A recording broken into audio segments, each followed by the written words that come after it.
Френк Синатра затоа што Френк Синатра е најголемата американска поп и джез икона као пејач на 20-тиот век.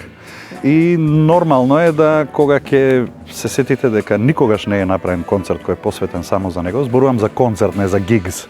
Значи сум имал ја гигс со помали состави кај што сум посветил вечер на песни кои биле значајни за него. Така дојде до идејата за концертот. У брзо време многу се продадоа картите, што ме радува. Знаев дека ќе има интерес. И ми е драго дека има луѓе што сакаат да уживаат во звукот на биг бенд и на композициите од Френк Синатра. Гледав да композициите што ќе ги изведувам одговараат за биг бенд. Значи требаше да бидат по-джезерски и не поп.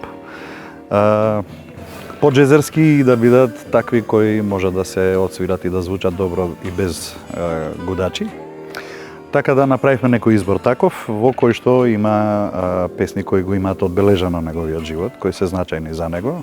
Не зборувам само како хитови или најпопуларни негови песни, туку песни кои се поврзани со него во неговиот живот. The best is yet to come се вика песната. Не е певлив рефренот вака без музика, но е значајна затоа што таа е неговата последна во живо изведена песна. Да, многу би сакал. Јас од пејачите немногу го сакам Нат Кинг Кол всушност, но за тоа треба поголем оркестар. Така да во иднина сигурно, до година имам 40 години јубилеј како се занимавам со пеење. Секако дека ќе спремам концерт кој ќе биде посебен за да одбележи не се малце години. Но се уште немам представа каков репертоар ќе биде тоа. Сигурно ќе има нешто од репертоарот на Нат Кинг Кол, сигурно ќе има и од репертоарот на Френк Синатра, но можеби ќе има и некоја боса нова. Ја обично на концертите сакам да изведувам убави песни, повеќе отколку популарни песни.